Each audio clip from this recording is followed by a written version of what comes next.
Assalamu alaikum aspirants. In today's lecture, we are going to discuss about past paper 2017 of gender studies. Here we have question number 2. Question 1 आपका MCQs का है. Then we have question number 2.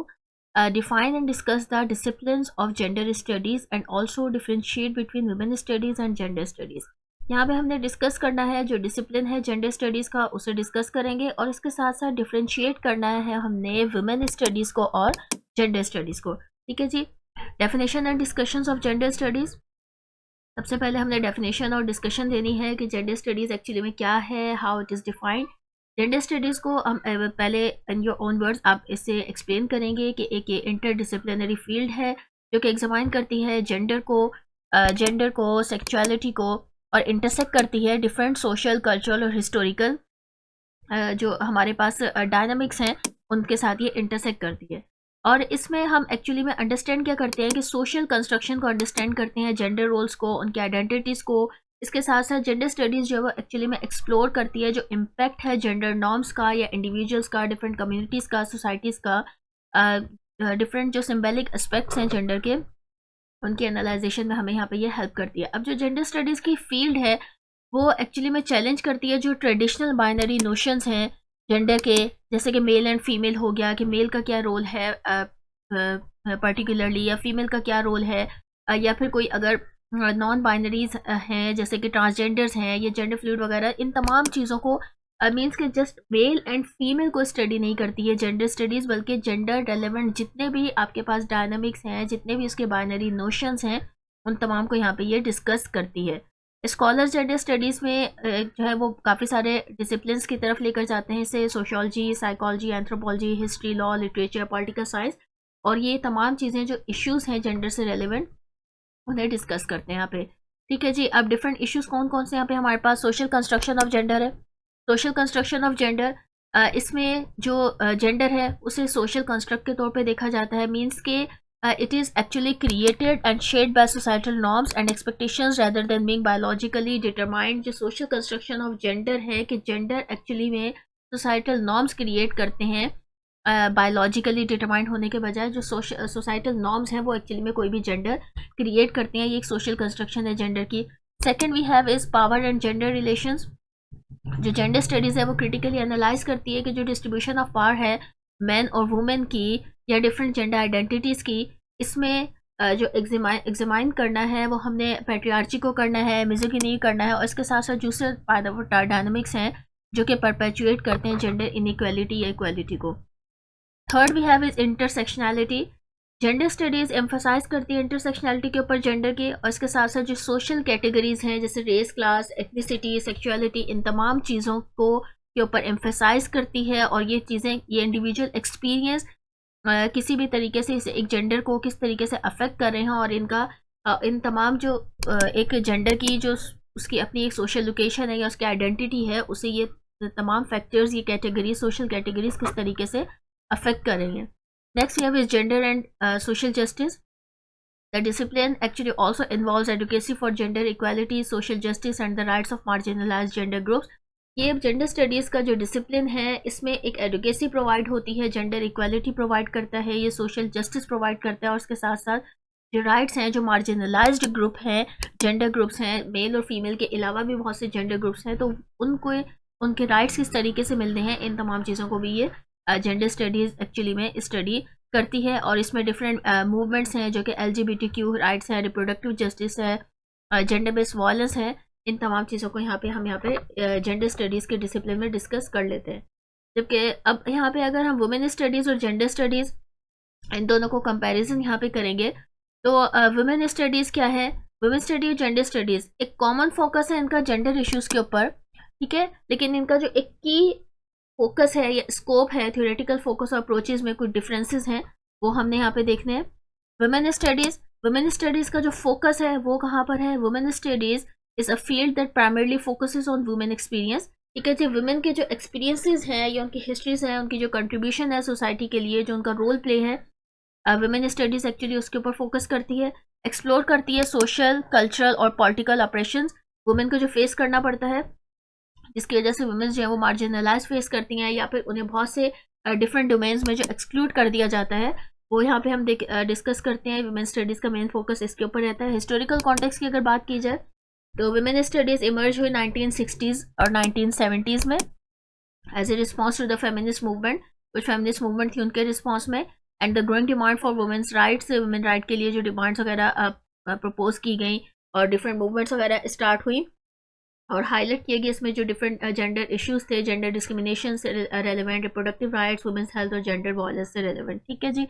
Next हमारे पास theoretical approach है। Theoretical approach को जब देखते हैं तो वुमेन स्टडीज़ की जो फील्ड है वो एक्चुअली फेमिनिस्ट थ्योरी के ऊपर ग्राउंड करती है और इसका फोकस जो है वो वुमेन्स के एक्सपीरियंसेस किस तरीके से हैं पैट्रियार्चल सोसाइटी में, उनके ऊपर ये फोकस रखती है। और इसके साथ साथ वुमेन स्टडीज़ जो ट्रेडिशनली इसका फोकस है वो इश्यूज़ हैं जो इनइक्वालिटी का इशू है, जो कि एम्फसाइज करता है जो सोशल और पॉलिटिकल स्ट्रक्चर है जेंडर जस्टिस को अचीव करने के लिए, उनको चेंज करने के लिए इन सिनेरियोस के ऊपर जो है ये थ्योरेटिकल अप्रोचेस की फोकस रखती हैं। अब स्कोप की अगर हम बात करें वुमेन स्टडीज़ का जो स्कोप है तो इसका फोकस मोर स्पेसिफिकली कहाँ है, वुमेन्स के ऊपर है, वुमेन एक्सपीरियंसेस के ऊपर, उनके आइडेंटिटीज़ और राइट्स के ऊपर as compare to women studies. Gender studies को अब हम देखें तो जेंडर स्टडीज़ का जो फोकस है वो एक्चुअली में एक हम ये कह सकते हैं कि आप एज ए फील्ड ले सकते हैं जो कि सिर्फ वुमेन्स की एक्सपीरियंसेस को नहीं देती बल्कि जो कंसेप्ट ऑफ जेंडर है, स्पेक्ट्रम है जिसमें एनालिसिस है तमाम जेंडर्स की इंक्लूडिंग मेन की, कि अगर मेन को भी कोई इश्यूज फेस करने पड़ रहे हैं, means male, female, transgenders, non binary individuals, कोई भी जितने डिफरेंट जेंडर्स हैं ये उन तमाम इश्यूज़ को, उन तमाम जो बाइनरी नोशंस हैं उन सबको एक्सेप्ट करती है और उनके जो कंसेप्ट हैं उनको स्टडी करती है जेंडर स्टडीज़। और इन तमाम आइडेंटिटीज़ को एक्चुअली में सोशली कंस्ट्रक्टेड या उनके जो एक्सपीरियंसेस हैं या किस तरीके से वो कंस्ट्रक्ट हो रहे हैं उन्हें यहाँ पे उनको मेन फोकस में रखती है हमारे पास जेंडर स्टडीज़। हिस्टोरिकल कंटेक्स्ट की अगर बात की जाए तो जेंडर स्टडीज़ इमर्ज हुई 1980s और 1990s के अंदर as a response to limitations of women studies. Women studies के ऊपर जब बहुत ज़्यादा लिमिटेशंस कायम कर दी गई तो उसके रिस्पॉन्स में जेंडर स्टडीज़ जो है वो एवॉल्व हुई और इसे डिफरेंट डिसिप्लिन्स के साथ इंटर रिलेट करके ये इमर्ज हुई कि सिर्फ जेंडर, जो हम जेंडर के बारे में अगर बात कर रहे हैं तो that's not only females but इसमें मेल, फीमेल, ट्रांसजेंडर्स और अदर बाइनरी इंडिविजुअल्स सब इसमें इंक्लूडेड हैं। ठीक है जी। थ्योरेटिकल अप्रोच की हम बात करेंगे तो जेंडर स्टडीज़ इंटरडिसिप्लिनरी है और ये फेमिनिस्ट थ्योरी को, क्वेयर थ्योरी को, पोस्ट स्ट्रक्चरलिज्म और दूसरी क्रिटिकल अप्रोचेस जो हैं उन सबको ड्रॉ करती है और एम्फेसाइज करती है फ्लूइडिटी ऑफ जेंडर के ऊपर और चैलेंजेस जो बाइनरी नोशंस सेक्स और जेंडर से रिलेवेंट जो फेस करने पड़ रहे हैं उन तमाम के ऊपर ये अपना फोकस जो है वो रखती है। स्कोप की अगर हम बात करें तो जेंडर स्टडीज़ का जो स्कोप है वो मोर इंक्लूसिव है, एड्रेस कर रहा है सिर्फ वुमेन्स इशू को ही नहीं बल्कि जो डिफरेंट जेंडर रोल्स हैं जो तमाम लोगों को अफेक्ट कर रहे हैं, सोसाइटल नॉर्म्स को अफेक्ट कर रहे हैं, जो जितने जो एक आप कह सकते हैं कि जो मेंबर्स ऑफ सोसाइटी हैं उन तमाम को लेकर जेंडर स्टडीज़ आगे बढ़ती है। की डिफरेंसेस की बात की जाए तो वुमेन स्टडीज़ का जो फोकस है वो स्पेसिफिकली वुमेन के ऊपर है और जो जेंडर स्टडीज़ है वो एम्फेसाइज करती है broad analysis of gender and sexual identities के ऊपर।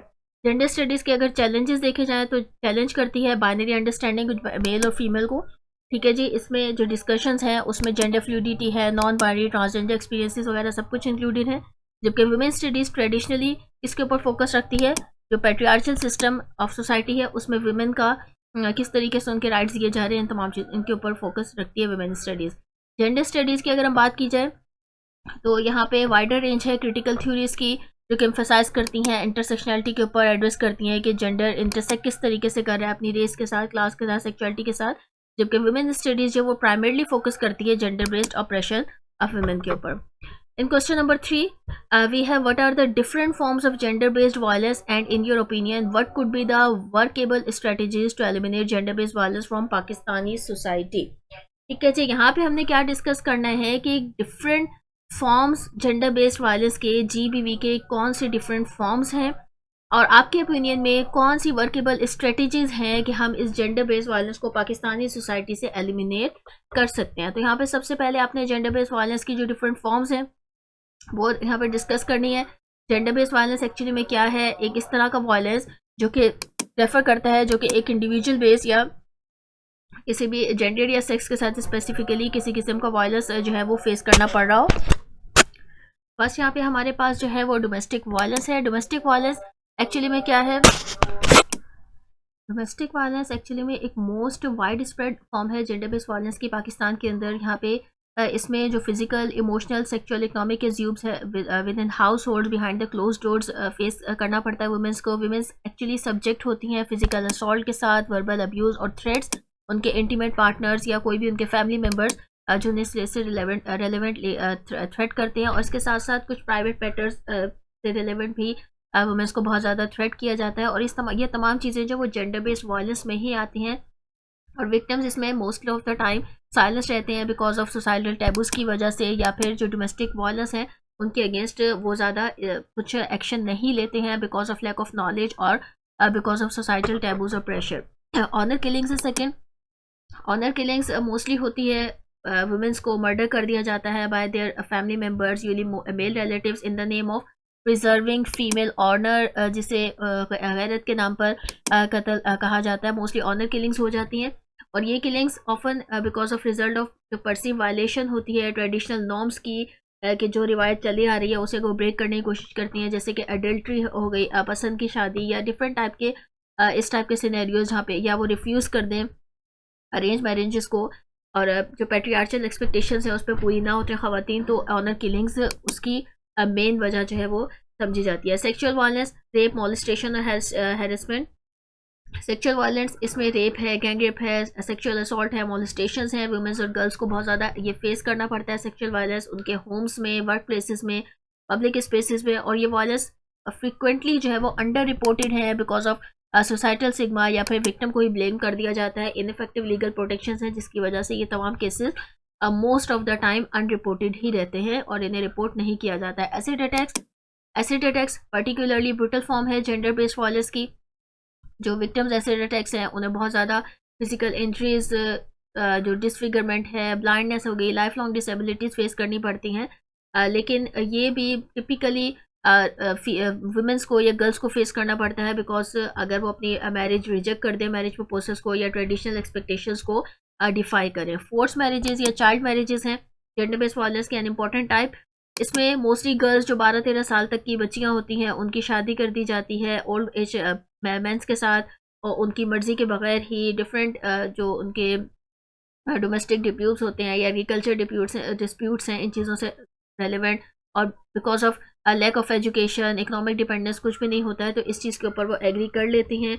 इनकी फोर्स मैरिजेस होती है, इसकी वजह से जो अर्ली प्रेगनेंसीज हो जाती हैं। इसके साथ साथ जो इकोनॉमिक डिपेंडेंस उनकी रहती है, तो ये तमाम चीज़ें इसमें इसके रिजल्ट में जो फिजिकल और इमोशनल अब्यूज़ का सामना करना पड़ता है उस वुमेन के गर्ल को।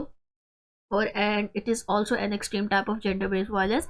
इकोनॉमिक वायलेंस किस तरीके से होती है कि जो डिनाइल होगी फाइनेंशियल रिसोर्सेज की, एम्प्लॉयमेंट अपॉर्चुनिटीज़ की, वुमेंस के साथ उन्हें जॉब करने की परमिशन नहीं दी जाएगी या उन्हें एजुकेशन प्रॉपर प्रोवाइड नहीं की जाएगी, जिसकी वजह से वो इंडिपेंडेंट नहीं हो पाती हैं और इससे इकोनॉमिकली वो डिपेंडेंट रहती हैं अपने मेल फैमिली मेम्बर्स या स्पाउसेस के ऊपर। ट्रैफिकिंग और सेक्सुअल एक्सप्लॉयटेशन की अब बात करेंगे यहाँ पे लास्ट में। ट्रैफिक और सेक्सुअल एक्सप्लॉयटेशन में क्या है कि ह्यूमन ट्रैफिकिंग हो रही है, फोर्स लेबर किया जा रहा है, सेक्सुअल एक्सप्लॉयटेशन है, प्रोस्टिट्यूशन है। तो ये तमाम चीज़ें जो है वो सीवियर फॉर्म्स हैं जेंडर बेस्ड वायलेंस की, जिसमें वुमेन्स और गर्ल्स को फेस करनी पड़ रही हैं, और different neither inside the country और के आउटसाइड द कंट्री भी ये सेक्सुअल एक्सप्लॉयटेशन या फोर्स लेबर, डोमेस्टिक वर्कर्स वगैरह जो अब्यूजिव कंडीशंस हैं वो वुमेन्स और गर्ल्स को फेस करनी पड़ती हैं। पब्लिक हरेसमेंट और स्ट्रीट वायलेंस। पाकिस्तान में वुमेन्स को जो पब्लिक स्पेसेस जैसे मार्केट प्लेसेस हो गई, पब्लिक ट्रांसपोर्ट हो गया, स्ट्रीट, यहाँ पे बहुत एक्सट्रीम लेवल पे मीन्स के मोस्ट फ्रिक्वेंटली ये हैरेसमेंट जो है फेस करनी पड़ती है, जिसमें वर्बल हैरेसमेंट है, ग्रोपिंग है, स्टॉकिंग है, सेक्सुअल असॉल्ट है, तमाम चीज़ें फेस करनी पड़ती है। और ये जो फियर ऑफ हैरेसमेंट है ये ऑफन वुमेन्स को इस चीज़ से प्रिवेंट करता है कि वो पब्लिक लाइफ जो है वो फ्रीली स्पेंड कर सकें, और ये उनकी मोबिलिटी को बहुत बैडली अफेक्ट करती है। ठीक है जी। वर्केबल स्ट्रेटजीज, ये तमाम gender based violence different kinds जो अभी ऊपर डिफाइन की मैंने, इन स्ट्रेटजीज को किस तरीके से एलिमिनेट किया जा सकता है, तो उसमें स्ट्रेंथनिंग लीगल फ्रेमवर्क है। जो लीगल फ्रेमवर्क है वो इतना स्ट्रेंथन अप हो कि उसकी स्ट्रिक्ट इम्प्लीमेंटेशन हो लॉ की रिलेटेड टू डोमेस्टिक वायलेंस या ऑनर किलिंग, रेसिक attacks, sexual harassment, child marriages. Law इस तरीके से इम्प्लीमेंट होना चाहिए, एक लीगल फ्रेमवर्क ऐसा होना चाहिए, कुछ स्पेशल कोर्ट्स होने चाहिए जो कि जेंडर बेस्ड वायलेंस के केसेस को एक्सपीडाइट करें और उन्हें जस्टिस प्रोवाइड करें, और जो लीगल प्रोसीडिंग्स में डिले हैं उन्हें इन केसेस को डिले ना किया जाए और इनका एट द स्पॉट डिसीजन जो है वो लिया जा सके, ताकि विक्टिम ब्लेमिंग के बजाय जो कल्प्रिट हैं उनको पनिश की जा सके। Second we have public awareness and education campaigns. Comprehensive public awareness की बहुत ज़्यादा नीड है। हमारी जो बच्चियाँ हैं छोटी, उन्हें इस बारे में अवेयरनेस ही नहीं होती कि उनके साथ क्या किया क्या है ये उस बारे में, या फिर मदर्स हैं या जो वीमेंस हैं वो खामोश हो जाती हैं और चीज़ उनकी अवेयरनेस ही नहीं है, वो अपने लॉज और राइट्स को जानती नहीं है कि अगर उनके साथ कुछ ऐसा इंसिडेंट हुआ है तो उसके बारे में उन्होंने रिपोर्ट किस तरीके से करनी है, उस वायलेंस के अगेंस्ट अपनी आवाज़ किस तरीके से उठानी है। तो इस हवाले से जो पब्लिक अवेयरनेस है और जो कंपेन्स है डिफरेंट, वो लाजमी ऑर्गेनाइज होनी चाहिए। एम्पावरिंग वुमेन इकनॉमिकली अगर कोई वुमेन एम्पावर्ड होगी तो वो ऑब्वियसली लेस वल्नरेबल होगी इस वायलेंस के साथ, क्योंकि वो एक इंडिपेंडेंट होगी, वो डिपेंडेंसी नहीं होगी उसके अपने इंटीमेट पार्टनर्स के साथ या अपने मेल फैमिली मेम्बर्स के साथ। तो एटलीस्ट वो अपनी आवाज़ उठा सकती है और जो वर्क फोर्स है उसमें पार्टिसिपेट कर सकती है, और एक जो उसके डिफरेंट इनहेरिटेंस राइट्स हैं, उसके प्रॉपर्टी में राइट्स हैं, ये तमाम चीज़ें उसका स्टेटस बिल्डअप करेंगे। और अगर एक स्टेटस प्रॉपर होगा किसी वुमेन का, तो उसके ऊपर कोई इस किस्म की वायलेंस करने से पहले जो है वो काफ़ी ज़्यादा एक कॉन्शियस रहेगा। सपोर्ट सर्विसेज फॉर विक्टिम्स, जो विक्टिम्स हैं उनके लिए सपोर्ट सर्विसेज होनी चाहिए, उनको लीगल एड प्रोवाइड की जाए, उनको शेल्टर्स या साइकोलॉजिकल काउंसलिंग, मेडिकल केयर वगैरह जो सर्वाइवर्स हैं जेंडर बेस्ड वायलेंस के, बहुत ज़्यादा क्रूशियल है, क्योंकि शेल्टर एक्चुअली में एक सेफ स्पेस है वुमेन के लिए जो स्केप कर सकती हैं अब्यूजिव। अगर कोई वुमेन अब्यूजिव रिलेशनशिप फेस कर रही है बट उसे कोई शेल्टर नहीं नज़र आ रहा, तो वो जो है वो अनडिज़ायरेबली भी उस वायलेंस को फेस करेगी और वहाँ पे अपने खामोशी बरकरार रखेगी। लेकिन अगर उसके पास कोई शेल्टर है, कोई ऐसी स्पेस है फॉर स्केपिंग, तो ऑब्वियसली वो वुमेन ये गर्ल जो है वहाँ से स्केप करना ज़रूर चाहेगी। Engagement of man and boys, ठीक है, सोसाइटी के जो पढ़ा लिखा तबका है, जो एजुकेटेड या लिटरेट मैन और बॉयज़ हैं, उनका मोस्ट इंपॉर्टेंट रोल है कि वो अपनी एफर्ट्स इसके अंदर डालें, अपनी जो पॉजिटिव मैस्कुलिनिटी है उसको प्रमोट करें और जो हार्मफुल जेंडर नॉर्म्स हैं उनको चैलेंज करें। और मैन जो है वो एज एन एलिस के तौर पे जो फाइट अगेंस्ट वायलेंस है उसमें रोल अपना प्ले करें, तो ये जेंडर बेस्ड वायलेंस जो है जीबीवी बहुत ज़्यादा इफेक्टिवली रिड्यूस हो सकता है और ये जो सोशल एटीट्यूड्स हैं उनको भी शिफ्ट कर सकता है। Improving law enforcement and training, law enforcement officers वगैरह जो हेल्थ केयर वर्कर्स हैं, फ्रंट लाइन प्रोफेशंस, वो ट्रेंड होने चाहिए ताकि वो इस किस्म के केसेस को सेंसिटिव और इफेक्टिव मैनर में जो है वो हैंडल कर सकें। Second last one is creating safe spaces and reporting mechanism. Accessible reporting mechanism जो है वो इस्टेब्लिश होना चाहिए ताकि इन केसेस की रिपोर्ट जो है वो इमीडिएटली और सेफ तरीके से विद सेंसिबल मैनर जो है वो रिपोर्ट हो सकें। Question number 4 we have is women's active political participation could stabilise democracy and boost economic development. Comment करना है इस स्टेटमेंट के ऊपर। Within the context of socio economic realities Pakistani society, women's की जो एक्टिव पॉलिटिकल पार्टिसिपेशन है वो stabilise कर सकती है डेमोक्रेसी को और इकोनॉमिक डेवलपमेंट को भी बूस्टअप कर सकती है। आपने इस स्टेटमेंट को जस्टिफाई करना है, इसके ऊपर कमेंट करना है in context of socio economic realities of Pakistani society की जो सोशियो इकोनॉमिक रियलिटीज़ हैं उनको देखते हुए। ठीक है जी, इंट्रोडक्शन है सबसे पहले हमारे पास द एक्टिव पॉलिटिकल पार्टिसिपेशन। पहले आप यहाँ पे इंट्रोडक्शन दे देंगे कि जो वुमेन्स की एक्टिव पॉलिटिकल पार्टिसिपेशन है वो किस वजह से क्रूशियल है, because of stability of any democracy. Pakistan के कॉन्टेक्स्ट में अगर हम बात करें तो एक ऐसा कंट्री है जहाँ पे पैट्रियार्चल सोशल स्ट्रक्चर बहुत ज़्यादा है, यहाँ पे वुमेन्स की इन्वॉल्वमेंट को पॉलिटिक्स के अंदर बहुत ज़्यादा क्वेश्चन किया जा सकता है और चैलेंजेस और अपॉर्चुनिटीज़ दोनों का यहाँ पे सामना करना पड़ता है। अब वुमेन्स की इंगेजमेंट पॉलिटिकल प्रोसेस की अगर हम बात करें तो एक ट्रांसफॉर्मेटिव इफेक्ट है जो कि अफेक्ट करेगी गवर्नेंस को भी, इकोनॉमिक डेवलपमेंट को भी, सोशल कोहेशन को भी, और इस तरीके से जो सोशो इकोनॉमिक रियलिटीज है पाकिस्तान की, जैसे कि जेंडर इनइक्वालिटी होगी, कल्चरल नॉर्म्स हैं, सिस्टमैटिक बैरियर्स हैं, ये सिग्निफिकेंट ऑब्स्टिकल्स क्रिएट पोज करेंगे वुमेन्स के लिए और उनकी एक्टिव पार्टिसिपेशन को जो है वो यकीनी बनाएंगे। डेमोक्रेसी के ऊपर किस तरीके से इम्पैक्ट करती है, enhancing representation and inclusive governance, ये इम्पैक्ट करेगी जो रिप्रेजेंटेशन है वुमेन्स की उसको भी इन्हेंस करेगी और जो इंक्लूसिव गवर्नेंस है जिसमें मेल और फीमेल तमाम जेंडर्स इंक्लूड होंगे और एक डेमोक्रेटिक गवर्नमेंट का को जो है वो फॉर्म करेंगे, इस चीज़ के लिए बहुत ज़्यादा इंपॉर्टेंट है और ये डेमोक्रेसी को इम्पैक्ट करेगी इन ऑब्वियस मैनर। वुमेन्स की पॉलिटिकल पार्टिसिपेशन एक्चुअली में इंश्योर करती है कुछ ऐसे पर्सपेक्टिव्स को जो कि एक हाफ पॉपुलेशन की नीड है कि विमेंस पाकिस्तान पॉपुलेशन बहुत ज़्यादा है, उन्हीं की अगर नुमाइंदगी कोई औरत ही करेगी तो वो उनके मसाइल को, उनकी जो प्रॉब्लम्स हैं, जो उनके इश्यूज़ हैं एजुकेशन रिलेटेड, हेल्थ रिलेटेड, जो डिफरेंट जो वायलेंस है, डोमेस्टिक वायलेंस, सेक्शुअल वायलेंस, जो जेंडर बेस्ड वायलेंस वुमेन्स को फेस करना पड़ रहा है, इन तमाम चीज़ों को एक वुमेन जो है मोर बेटर अंडरस्टैंड कर सकती है और इन्हें विद प्रॉपर अंडरस्टैंडिंग इसमें पॉलिटिकल पार्टिसिपेशन इंक्रीज होगी और सोशल स्फेयर्स में या पॉलिटिकल स्फेयर्स के अंदर ये चीज़ डिस्कस होगी तो वुमेन्स को ऑब्वियसली अपने जो प्रॉपर राइट्स हैं वो मिलेंगे और एक बेटर डेमोक्रेसी या जो कि रिस्पॉन्सिबिलिटी है तमाम सिटीजन्स की वो ऑब्वियसली जो है उसका क्या अमल में आएगा। Improvement political stability, political stability किस तरीके से इंप्रूव होगी, जब कोई वुमेन एक्टिवली पार्टिसिपेट करेगी पॉलिटिकल लाइफ के अंदर तो वो की प्लेयर्स बनेंगी डिसीजन मेकिंग प्रोसेस के अंदर, ठीक है जी, और इसके साथ साथ कंट्रीब्यूट करेंगी जो ब्रॉडर कॉन्सेंसस है पॉलिटिकल इश्यूज़ का जो कि पॉलिटिकल स्टेबिलिटी को फोस्टर करेगा और इसके साथ साथ ये मिटिगेट करेगी जो रिस्क है एलियनेटिंग का सिग्निफिकेंट पोर्शन का पॉपुलेशन के अंदर, और जो पॉलिटिकल बेस है उसमें पोलराइजेशन कम होगी कि ये मेल पोलर फीमेल इसके एक कंप्लीट एक्टिवनेस रहेगी विमेंस के भी मेंस के साथ साथ, और जो विमेंस पार्टिसिपेशन है वो एक मोर कोहेसिव पॉलिटिकल एनवायरनमेंट को क्रिएट कर सकती है। एनहेंसिंग अकाउंटेबिलिटी, अकाउंटेबिलिटी इंक्रीज होगी किस तरीके से कि विमेंस की जो पार्टिसिपेशन है वो ऐसे इश्यूज़ को सामने फ्रंट लाइन पे लेके आएगी जो कि मोस्टली ओवरलुक कर दिए जाते हैं मेल डोमिनेटेड पॉलिटिकल स्ट्रक्चर से, जैसे डोमेस्टिक वायलेंस है, मेल डोमिनेटेड पॉलिटिकल स्ट्रक्चर कभी भी इस चीज़ को इतना ज़्यादा हाईलाइट नहीं करता है, चाइल्ड मैरिजेस को, वुमेन्स राइट्स को, तो ये चीज़ें इनको इनकरेज किया जाएगा, पॉलिटिकल अकाउंटेबिलिटी और ट्रांसपेरेंसी मिलेगी जब एक वुमेन इस चीज़ को सुपरवाइज करेगी और एडुकेट करेगी इन सोशल वेलफेयर पॉलिसीज़ को, एजुकेशनल रिफॉर्म्स को, हेल्थ केयर इंप्रूवमेंट्स को, जो कि एक सोसाइटी की वेल बींग के लिए बहुत ज़्यादा ज़रूरी है। इकोनॉमिक डेवलपमेंट के ऊपर किस तरह ये अफेक्ट करेगी, जो जेंडर सेंसिटिव इकोनॉमिक पॉलिसीज़ हैं वो वुमेंस की इन्वॉल्वमेंट पॉलिटिक्स के अंदर लीड करेगी, इम्प्लीमेंटेशन होगी इन पॉलिसीज़ की जो कि वुमेंस के लिए जैसे इक्वल पे की हो गई, एक्सेस टू क्रेडिट हो गया, प्रोविजंस ऑफ मैटरनिटी लीव्स हो गई, तो ये तमाम पॉलिसीज़ जो एक जस्ट मेल डोमिनेटेड सोसाइटी इतना इसको जो है वो फ्रंट लाइन लेकर नहीं आती, बट एक वुमेन की इन्वॉल्वमेंट जब होगी तो ऑब्वियसली इन जो मसाइल हैं वुमेंस के उन चीज़ों को एड्रेस करेगी और जो वुमेंस की पार्टिसिपेशन है वो इम्प्रूव होगी, और जब वो इम्प्रूव होगी अपनी एक उनको अगर एक फॉर एग्जांपल इक्वल पे का सिनेरियो ले लिया जाए तो ऑब्वियसली वुमेन्स उसके ऊपर काम करेंगी और एक्टिवली पार्टिसिपेट करेंगी।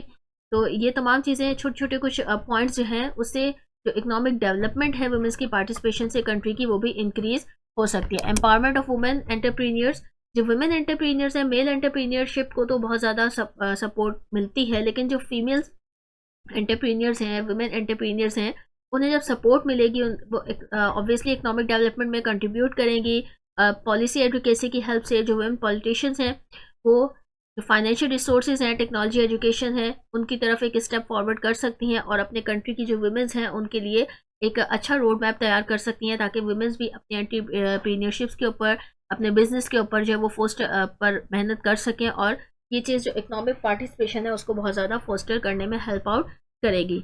बूस्टिंग वर्कफोर्स पार्टिसिपेशन, जो वर्कफोर्स है अगर इक्वल पेज मिलेंगी, इक्वल राइट्स होंगे तो ऑब्वियसली वर्कफोर्स इंक्रीज होगी, और वर्कफोर्स इंक्रीज होने से जो कंट्री की जीडीपी है, जो लेबर मार्केट है, वो तमाम चीज़ें इंक्रीज होगी, और वुमेन्स की वर्कफोर्स पार्टिसिपेशन जो है ये वुमेन एम्पावरमेंट को भी बूस्टअप करेगी, पॉलिटिकल इंगेजमेंट, इन तमाम चीज़ों में एक अनटैप्ड इकोनॉमिक पोटेंशियल जो है उसको अनलॉक कर सकती है।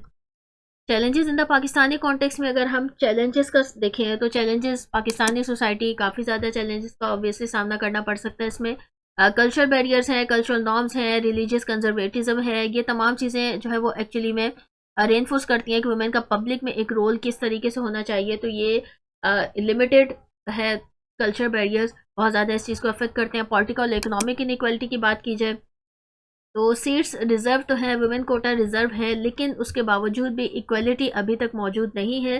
तो ये जो सिग्निफिकेंट पॉलिटिकल इकोनॉमिक इनइक्वालिटी है ये फेस करनी पड़ रही है वुमेन्स को, और ये जो एक्चुअल रिप्रेजेंटेशन है वुमेन की पॉलिटिक्स के अंदर वो अभी भी लिमिटेड है, स्पेशली लोकल लेवल के ऊपर। तो ये इकोनॉमिक डिस्पैरिटीज़ भी इससे फेस करनी पड़ती हैं और पॉलिटिकल डिस्पैरिटीज़ भी फेस करनी पड़ती हैं, और ये चीज़ें पाकिस्तानी कॉन्टेक्स्ट में एक ये काफ़ी चैलेंजिंग और मुश्किल सूरत हाल है वुमेंस को एक्टिवली पार्टिसिपेट करवाना। वायलेंस एंड हैरेसमेंट, वुमेंस जो कि पॉलिटिक्स में पाकिस्तान की इन्वॉल्व हैं, उन्हें बहुत से थ्रेट्स, वायलेंस, हैरेसमेंट, इंटिमिडेशन, काफ़ी चीज़ों को फेस करना पड़ता है। जो एनवायरनमेंट है वो डिस्करेज करती है एक्चुअली में अनफॉर्चुनेटली जो पॉलिटिक्स के अंदर एंटर होती हैं उनके लिए। और उसके साथ साथ जो इनकी एबिलिटी है कंट्रीब्यूट करने के लिए पॉलिटिकल प्रोसेस में मीनिंगफुली वो कंट्रीब्यूट कर सकें, उसको भी बहुत ज़्यादा लिमिट कर देती है।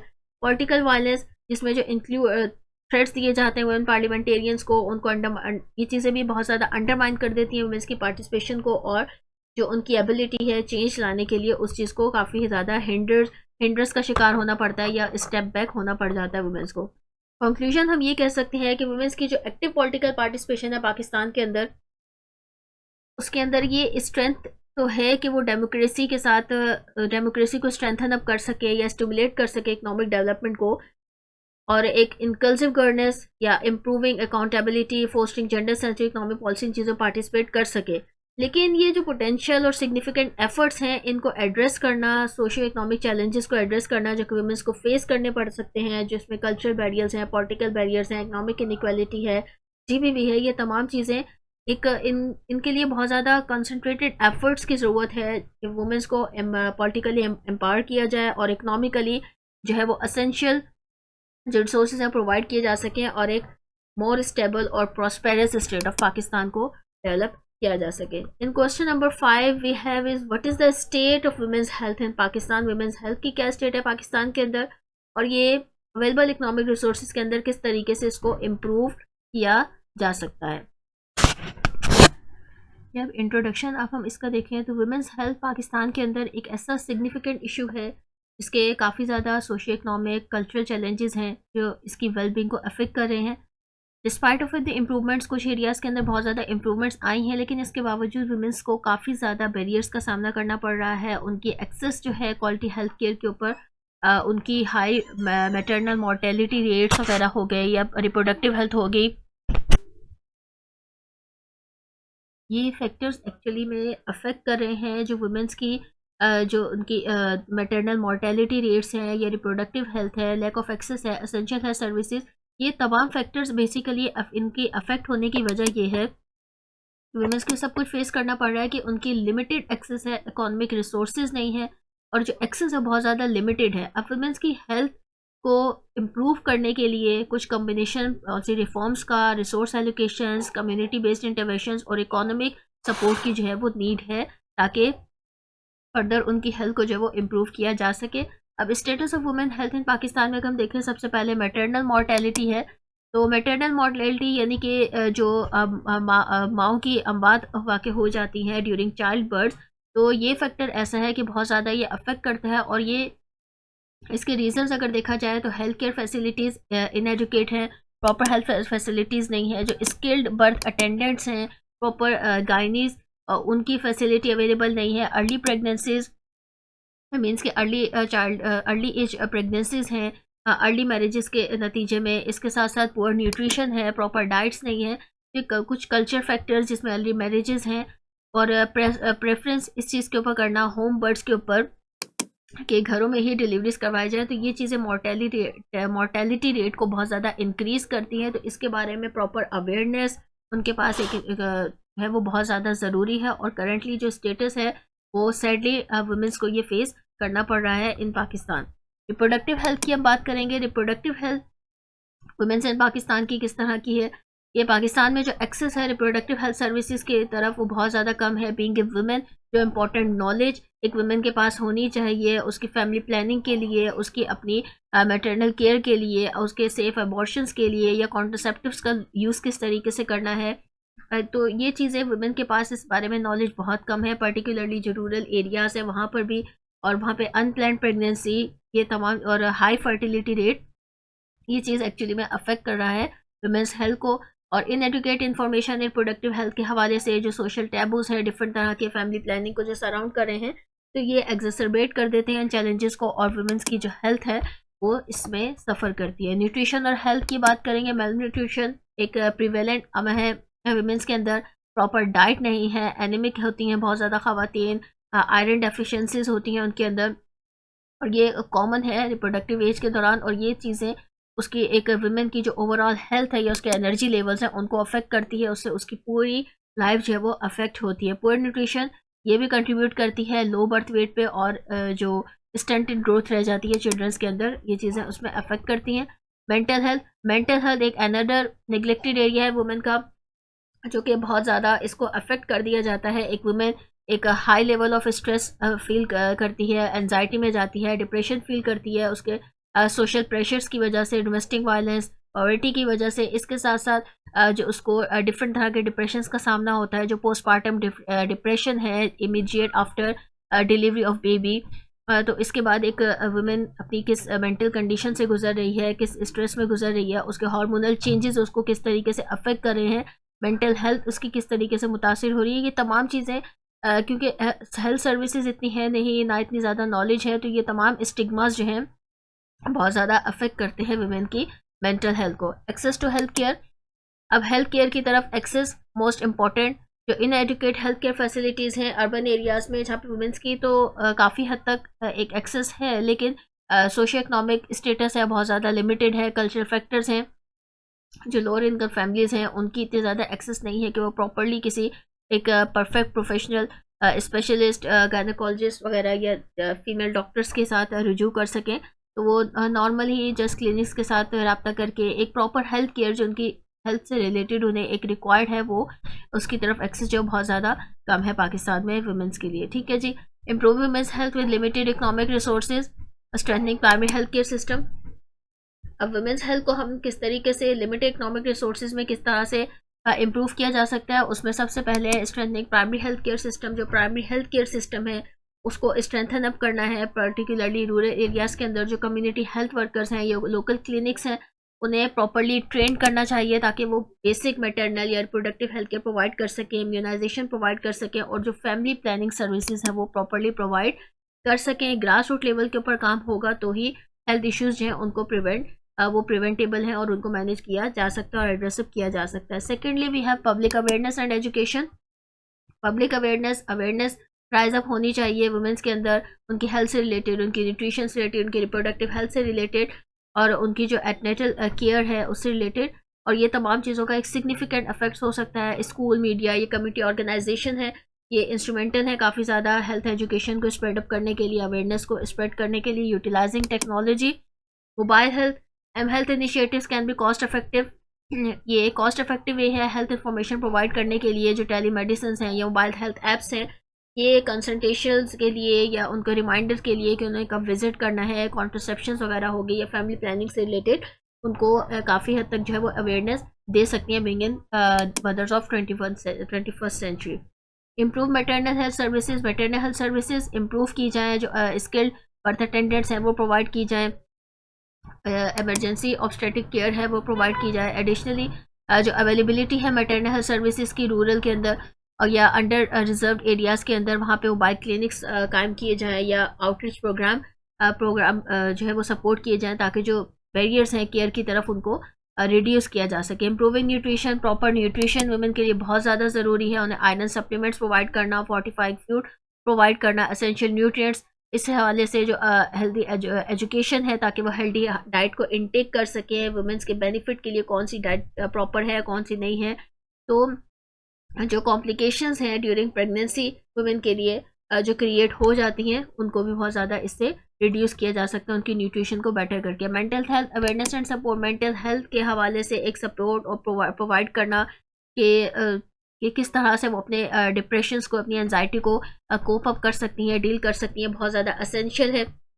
लोकल हेल्थ केयर प्रोवाइडर्स जो हैं वो रिकॉग्नाइज करें मेंटल हेल्थ इश्यूज़ को, जैसे डिप्रेशन हो गया या एंजाइटी है, उसे कुछ टैबूज़ का या इस किस्म की चीज़ों का नाम ना दिया जाए, और वुमेंस की जो ओवरऑल वेलबींग है उसको इम्प्रूव किया जाए।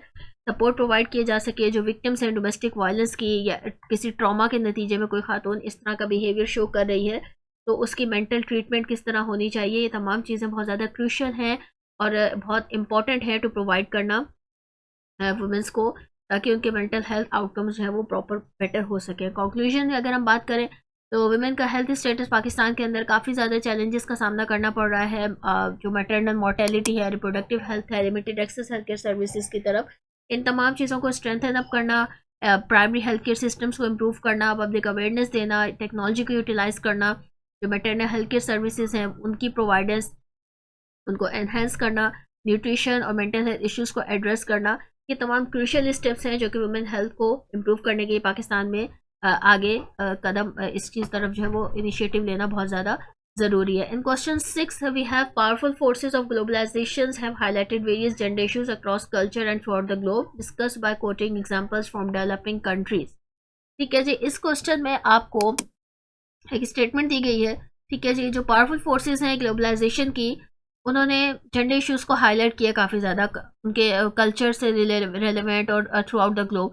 अब इसको आपने डिस्कस करना है इस स्टेटमेंट को कि जो पावरफुल फोर्सेस हैं ग्लोबलाइजेशन की वो हाईलाइट कर रही हैं बहुत ज़्यादा जेंडर इश्यूज़ को डिफरेंट कल्चर से अक्रॉस या फिर through out the globe.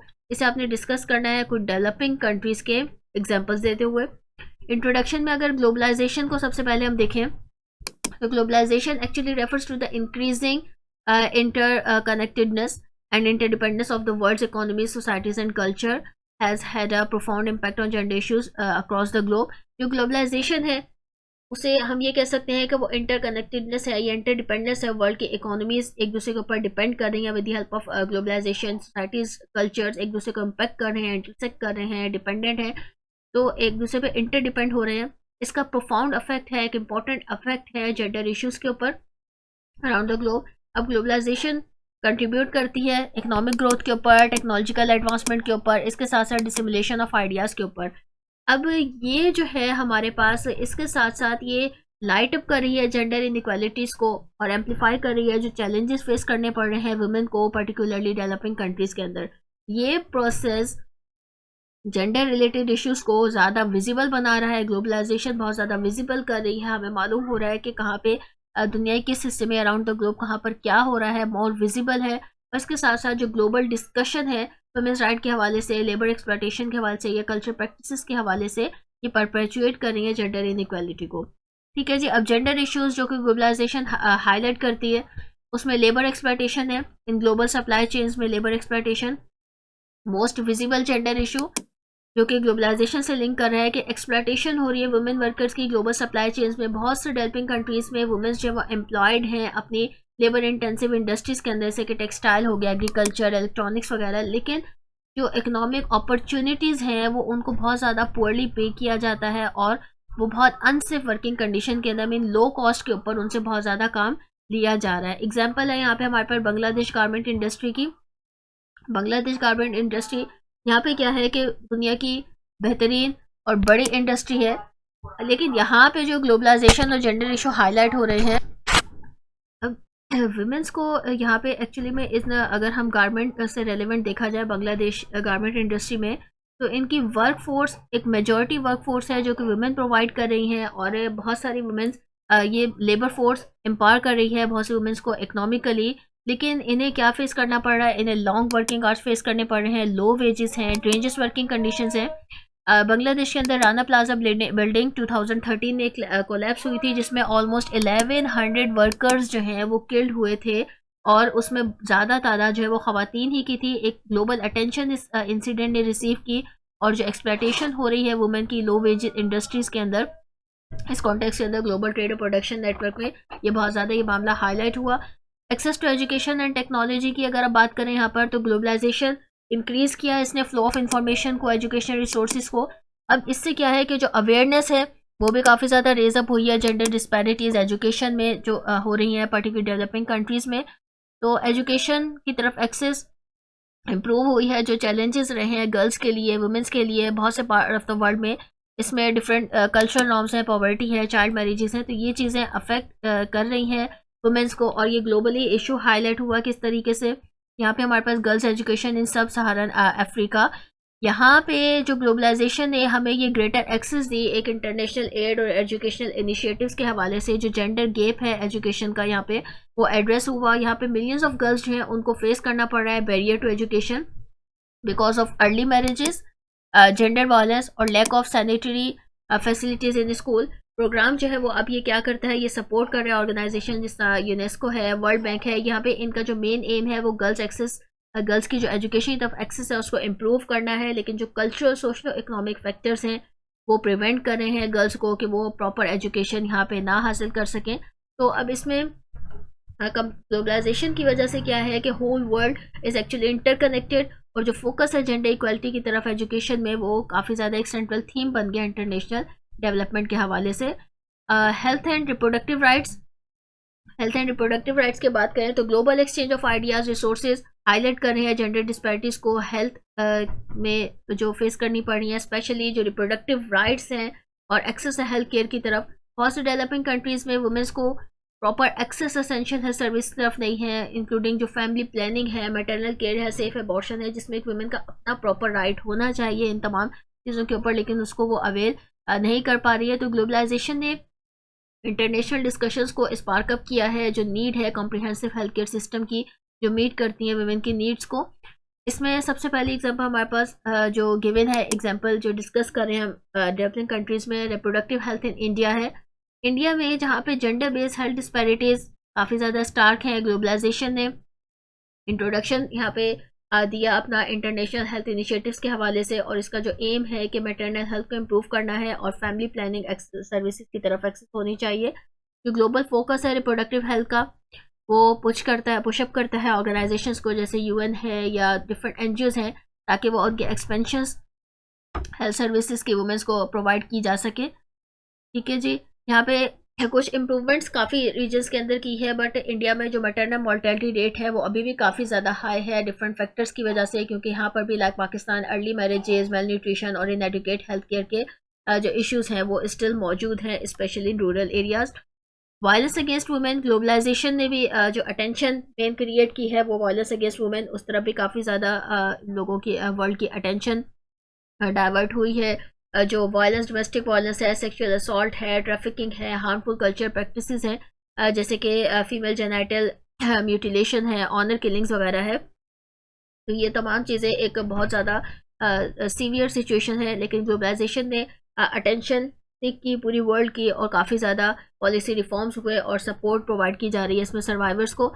Example, gender based violence in the democratic Republic of Congo, Congo की जो स्टेट है, रिपब्लिक है, वहाँ पे जेंडर बेस्ड वायलेंस की जो सिचुएशन है वो पूरी वर्ल्ड को यहाँ पे पता चली। इसके में जो कॉन्फ्लिक्ट जोन है, जिसमें अवेयरनेस, ह्यूमैनिटेरियन इंटरवेंशंस, जो इंटरनेशनल ऑर्गेनाइजेशंस हैं, यूएनओ, डिफरेंट एनजीओज वगैरह, ये प्रोवाइड कर रही हैं मेडिकल, साइकोलॉजिकल और लीगल सपोर्ट इन सर्वाइवर्स को जो सेक्सुअल वायलेंस का शिकार हुए। ग्लोबल टेंशन के बावजूद यहाँ पे स्टिल जो परसिस्टेंस है पैट्रियार्चल स्ट्रक्चर की वो मौजूद है, और वायलेंस है वो काफ़ी ज़्यादा नॉर्मलाइज है उनके सोसाइटल स्ट्रक्चर में। Cultural religious practices, globalisation actually lead to spread ideas about human rights की तरफ बहुत ज़्यादा इसका फोकस है। ग्लोबलाइजेशन एक्सपोज किया जो हार्मफुल प्रैक्टिसेस हैं, जो रेजिस्टेंस होनी चाहिए सर्टेन सोसाइटी में, कि इन चेंजेस को रेजिस्ट किया जा रहा है, कि ट्रेडिशनल वैल्यूज़ को चेंज ना किया जा सके, और ये हमारे लिए ट्रेडिशनल वैल्यूज़ के लिए थ्रेट है। ग्लोबलाइजेशन ने उनकी तरफ भी काफ़ी ज़्यादा फोकस किया। जो फीमेल जेनाइटल म्यूटिलेशन है अफ्रीका के अंदर, इन कंट्रीज़ सोमालिया, इजिप्ट, सूडान, यहाँ पे फीमेल जेनाइटल म्यूटिलेशन होती है। एक डीपली एंट्रेंच कल्चर प्रैक्टिस है जो कि परपेचुएट हो रही है बहुत सेंचुरीज के साथ। ठीक है जी, ये इस तरह की प्रैक्टिसेस हैं जो कि कल्चर, ट्रेडिशनल बिलीव्स हैं उनका एफजीएम से रिलेटेड के इसमें जो वर्जिनिटी है वो प्रिजर्व रहती है, और इस किस्म की डिफरेंट टैबू टाइप थिंग्स है, लेकिन ये एक्चुअल में एक सीवियर सेक्सुअल वायलेंस है जो कि इन अफ्रीकन वुमेंस को फेस करना पड़ जाता है। ठीक है जी, यहाँ पे अब हमारे पास माइग्रेशन एंड रेफ्यूजीज इश्यूज़ हैं। ग्लोबलाइजेशन ने बहुत ज़्यादा यहाँ पे फोकस किया जो डिफरेंट माइग्रेशन इश्यूज़ है, रेफ्यूजीज़ के इश्यूज़ हैं, जो वुमेन और गर्ल्स हैं रेफ्यूजीज़ कैंप के अंदर या माइग्रेंट पॉपुलेशंस के अंदर, उन्हें बहुत ज़्यादा जेंडर बेस्ड चैलेंजेस फेस करने पड़ते हैं। उनकी सेक्सुअल एक्सप्लॉयटेशन, ट्रैफिकिंग हो रही है, लिमिटेड एक्सेस है उनकी हेल्थ केयर, एजुकेशन से रिलेटेड। तो ग्लोबल कम्युनिटी का जो रिस्पॉन्स है इन इश्यूज़ की तरफ, उसके नतीजे में ये हुआ कि इंटरनेशनल कुछ लॉज बने, ह्यूमन राइट्स की एडवोकेसी हुई, और एड ऑर्गेनाइजेशन जो है उनका क़याम भी अमल में आया। एग्जांपल हमारे पास सीरियन रेफ्यूजी क्राइसिस है। जो सीरियन रेफ्यूजी क्राइसिस थे, जिसमें कॉन्स्टिट्यूंस का काफ़ी ज़्यादा प्रोलॉन्ग कॉन्फ्लिक्ट रहा रीजन के अंदर, और उसने काफ़ी पर्टिकुलरली वुमेन को बहुत ज़्यादा इससे वल्नरेबल रही, बहुत ज़्यादा उनको इसका मुश्किल का शिकार होना पड़ा। इन रेफ्यूजीज कैंप्स के अंदर जो वुमेंस और गर्ल्स हैं उनको जेंडर बेस्ड वायलेंस फेस करना पड़ा, एक्सप्लॉयटेशन हुई, और उनकी जो एक्सेस थी एजुकेशन, हेल्थ केयर की तरफ बहुत ज़्यादा लिमिटेड थी। तो इसमें इंटरनेशनल ऑर्गेनाइजेशन जैसे UNHCR है या इंटरनेशनल रेस्क्यू कमेटी है, इन्होंने अपना फोकस इनके ऊपर रखा इन वुमेन रिफ्यूजीज़ को सपोर्ट करने के लिए, और उनको सर्विसेज प्रोवाइड की for mental health counselling, protection, GBV से रिलेटेड और रिप्रोडक्टिव हेल्थ से रिलेटेड। इन कंक्लूजन अगर हम बात करें तो ग्लोबलाइजेशन एक ऐसा सिनेरियो तमाम वर्ल्ड कंट्रीज़ को, ग्लोब को आपस में इंटरेक्ट कनेक्ट किया, और इस ग्लोबलाइजेशन की वजह से जो ग्लोबल डेवलपमेंट हुई, जो गवर्नमेंट्स हैं उनके लिए क्रूशल हुआ कि वो इंटरनेशनल ऑर्गेनाइजेशंस को फॉलो करें और अपनी लोकल कम्युनिटीज़ के लिए वर्क करें साथ मिलकर, और इससे जो वुमेन राइट्स और हेल्थ हैं उनको प्रायोरिटाइज जो है वो इसके थ्रू किया गया। In question number 7 we have write a comprehensive note on autonomy versus integration debate in gender studies. एक इम्पॉर्टेंट टॉपिक है, काफ़ी टाइम रिपीट होता है ये। कॉम्प्रिहेंसिव नोट लिखना है आपने ऑटोनॉमी वर्सेस इंटीग्रेशन डिबेट है जेंडर स्टडीज़ के अंदर, उससे रेलेवेंट इंट्रोडक्शन देना है आपने ऑटोनॉमी वर्सेस इंटीग्रेशन डिबेट का। सेंट्रल इशू है बेसिकली जेंडर स्टडीज़ के अंदर, पर्टिकुलर जब आप डिस्कस कर रहे हैं कि जेंडर स्टडीज़ को कहाँ पे प्लेसअप करना है एकेडमिक इंस्टीट्यूशंस के अंदर, सोसाइटी के अंदर, तो ये डिबेट मोस्टली रिवॉल्व करती है जो जेंडर स्टडीज़ है उसे इंडिपेंडेंट रहना चाहिए या एक सेल्फ कंटेंट डिसिप्लिन होना चाहिए इसको, ठीक है जी, ऑटोनॉमी। और दूसरी तरफ ये जेंडर को स्टडीज़ को जब वो इंटीग्रेट होना चाहिए दूसरी फील्ड्स के साथ, जैसे कि सोशियोलॉजी है, इकोनॉमिक्स है, पॉलिटिकल साइंस है, हिस्ट्री है, डिफरेंट उनके साथ इंटीग्रेट होना चाहिए। इसमें अगर हम देखें तो ऑटोनॉमी देखी जाए जेंडर स्टडीज़ के अंदर, तो ऑटोनॉमी में क्या ये रेफर्स करेगा इस आइडिया के साथ जो जेंडर स्टडी है उसे एक डिस्टिंक्ट ये सेल्फ सफिशिएंट एकेडमिक डिसिप्लिन होना चाहिए, इसके अपनी थ्योरीज और मेथड्स होने चाहिए, अपना एरियाज ऑफ इंक्वायरी होना चाहिए, इससे जो है प्रॉपरली एडुकेट कर सके एग्जिस्टिंग जो एकेडमिक फ्रेमवर्क्स हैं उनके अंदर, जो कि डिस्टिंक्टिंग फोकस ऑन जेंडर। अब ये एडुकेट करता है जो ऑटोनॉमी है एम्फसाइज करेगी कि जेंडर का जो फंडामेंटल सोशल कॉन्स्ट्रक्ट किस तरीके से शेप अप कर रहा है तमाम एस्पेक्ट्स को ह्यूमन लाइफ के, इंडिविजुअल आइडेंटिटी के, या ग्लोबल पॉलिटिक्स के अंदर। इसके साथ साथ जेंडर स्टडी जो आर्ग्यू कर रही है, प्रोवाइड क्रिटिकल इंसाइट प्रोवाइड कर रही है जो कि फुली कैप्चर नहीं हो पाते हैं दूसरे डिसिप्लिन के अंदर। तो इसका फोकस जो है वो अगर ऑटोनॉमी रहेगी तो डिस्टिंक्ट फोकस रहेगा जेंडर के ऊपर। फेमिनिस्ट पेडागोजी में जो फेमिनिस्ट पेडागोजी है वो ऑटोनॉमस है, इसमें जेंडर स्टडीज़ के प्रोग्राम जो हम एम्फसाइज करेंगे कलेक्टिव लर्निंग के ऊपर, इंटरसेक्शनलिटी के ऊपर, क्रिटिकल थिंकिंग के ऊपर, पावर स्ट्रक्चर्स के ऊपर, और इसमें एक्सक्लूसिवली जो फोकस रहेगा वो जेंडर के ऊपर रहेगा स्कॉलर्स का, और जो एजुकेशनल एनवायरनमेंट जो प्रायोरिटाइज करेगा वुमेन वॉइसेस को, एक्सपीरियंसेस को, और हिस्ट्रीज जो है वो जो मार्जिनलाइज हो रही है मेन स्ट्रीम एकेडमिक सेटिंग्स के अंदर वो उनको प्रॉपरली यहाँ पे प्रोवाइड हो सकेंगी। पॉलिटिकल और सोशल लिबरेशन की अगर बात करें तो बहुत सारे जेंडर स्कॉलर्स के अकॉर्डिंग जो ऑटोनॉमी है वो सिर्फ एक एकेडमिक क्वेश्चन नहीं है बल्कि साथ साथ पॉलिटिकल वन भी है। ये आर्ग्यू इस तरीके से कर रहा है कि एक ऑटोनॉमस फील्ड प्रोवाइड होगी जेंडर स्टडीज़ को जो कि फोस्टर अप करेगी उसकी सोशल और पॉलिटिकल चेंज को, चैलेंज करेगी जेंडर इनइक्वालिटीज़ को, एडुकेट करेगी वुमेन राइट्स और जेंडर जस्टिस को, ठीक है जी। सेकेंड पॉइंट में अगर हम अब इंटीग्रेशन की बात करें जेंडर स्टडीज़ के अंदर, तो इंटीग्रेशन क्या है, ये आर्ग्यू इस चीज़ के ऊपर कर रही है कि जेंडर स्टडीज़ जो है उसको इनकॉर्पोरेट होना चाहिए दूसरे इस्टेब्लिश डिसिप्लिन के अंदर, जैसे सोशियोलॉजी है, साइकोलॉजी है, एंथ्रोपोलॉजी, पॉलिटिकल साइंस या इकोनॉमिक्स वगैरह। ये एडुकेट करती है कि ये इंटीग्रेशन जो है वो इंटीग्रल पार्ट रहेगी broader social culture political process का, और ये फुली जो है वो अंडरस्टूड नहीं हो पाएगी अगर ये आइसोलेशन में रहेगी तो, ठीक है जी। इंटरडिसिप्लिनरी नेचर, अब gender according to integration educates जो कहते हैं कि इसको इंटीग्रेट होना चाहिए कि एक कन्फाइंड एक सिंगुलर फील्ड ऑफ स्टडी नहीं है बल्कि एक सोशल कैटेगरी है, क्योंकि तमाम एस्पेक्ट्स हैं जो एक जेंडर को इम्पैक्ट करते हैं, कल्चर प्रैक्टिसेस हैं जो जेंडर को इम्पैक्ट करती हैं, पॉलिटिकल स्ट्रक्चर्स हैं, सोशल रिएक्शंस हैं, इकोनॉमिक सिचुएशंस हैं। तो ये चीज़ ज़्यादा बेटर अंडरस्टैंडिंग देगी अगर ये इंटीग्रेट होगा कि जेंडर किस तरीके से इंटरसेक्ट कर रहा है अपनी रेस के साथ, क्लास के साथ, सेक्सुअलिटी या दूसरी सोशल कैटेगरीज के साथ। मेन स्ट्रीमिंग जेंडर इंटीग्रेशन किस तरीके से हेल्प आउट करेगी, जो मेन स्ट्रीम जेंडर है करिकुलम का एकेडमिक फील्ड्स के अंदर वो एक नॉर्मलाइज पार्ट होगा, लेकिन उसको ब्रॉडर डिस्कशन मिलेगी सोसाइटी के अंदर कि वो किस तरीके से सोसाइटी में सर्वाइव कर सकता है। डिफरेंट सब्जेक्ट्स लॉ, पॉलिटिक्स, ये जेंडर इश्यूज हैं उनमें किस एक जेंडर जो है वो पर्टिकुलरली उनके साथ इंटरलिंक करेगा एक पेरिफेरल सब्जेक्ट के तौर पे। ये अप्रोच है, इसका एम क्या है कि इसने रिड्यूस करना है जो मार्जिनलाइजेशन हो रही है जेंडर स्टडीज़ की, और ये इंश्योर करना है कि तमाम डिसिप्लिन के अंदर जो जेंडर का कोर कंसर्न है वो रेलिवेंट रहे। प्रैक्टिकल एप्लीकेशन, इंटीग्रेशन को अगर किया जाए जेंडर को तो ये प्रैक्टिकली एप्लीकेबल होगा जो जेंडर स्टडीज़ हैं और दूसरे डिसिप्लिन के अंदर जो प्रोवाइड करेगी स्टूडेंट्स को कि उन्होंने किस तरीके से जेंडर के इन्फ्लुएंस को एनालाइज करना है रियल वर्ल्ड प्रॉब्लम्स के अंदर, और ये दूसरी सोशल इनइक्वालिटीज़ के साथ किस तरीके से इंटरसेक्ट कर रहा है। इंस्टीट्यूशनल और funding support, autonomous gender studies programmes जो हैं उनको चैलेंजेस फेस करने पड़ेंगे इन टर्म्स ऑफ फंडिंग, लेकिन अगर इंटीग्रेट होगा लार्जर डिसिप्लिन के साथ तो मिटिगेट करेगा, और जो चैलेंजेस हैं वो उन लार्ज डिसिप्लिन के साथ इसके भी चैलेंजेस हैं वो कोप अप हो सकेंगे, और जेंडर फोकस रिसर्च और एजुकेशन की जो वो सस्टेनेबिलिटी पॉसिबल होगी। ठीक है जी।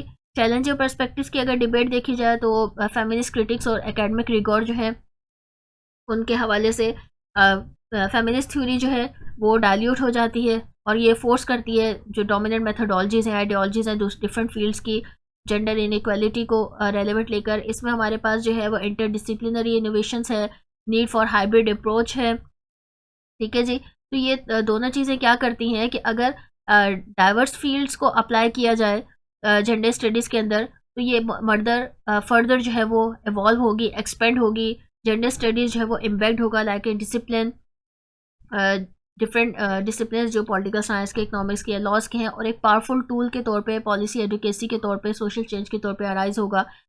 नीड और हाइब्रिड अप्रोच को देखा जाए तो एक हाइब्रिड मॉडल जो है वो मेंटेन कर सकता है इसका पॉलिटिकल और थ्योरेटिकल क्रिटिक को, ताकि जो ऑटोनॉमी है वो इसको बेनिफिट कर सके, और broader intellectual engagement integration facilities जो है वो प्रोवाइड हो सके। इन कंक्लूजन हम ये कह सकते हैं कि जो ऑटोनॉमी वर्सेस इंटीग्रेशन डिबेट है जेंडर स्टडीज़ की, वो इंपॉर्टेंट क्वेश्चंस को अराइज करती है about role of gender academic research के अंदर और सोसाइटल चेंज के अंदर। दोनों अप्रोचेस जो है वो उनके कुछ सिग्निफिकेंट एडवांटेजेस भी हैं और इसके साथ साथ चैलेंजेस भी हैं, लेकिन ये डिबेट जो है वो कंटिन्यू रह सकती है। आप कह सकते हैं कि दोनों के अपने बेनिफिट्स हैं, अपने फ्लॉज हैं, और जेंडर स्टडीज़ जो है वो एज ए डिसिप्लिन जो है वो डेवलप होती रहेगी, जबकि अगर हम ऑटोनॉमी को बात करें, उसको डेडिकेट करें, तो इसका जेंडर और फेमिनिस्ट क्रिटिक्स के ऊपर फोकस रहेगा। इंटीग्रेशन जो है वो इंश्योर करेगी जेंडर को रिकॉग्नाइज करना सेंट्रल कंसर्न के तौर पे तमाम डिसिप्लिन के साथ। अल्टीमेटली अगर देखें तो फ्यूचर है जेंडर स्टडीज़ का,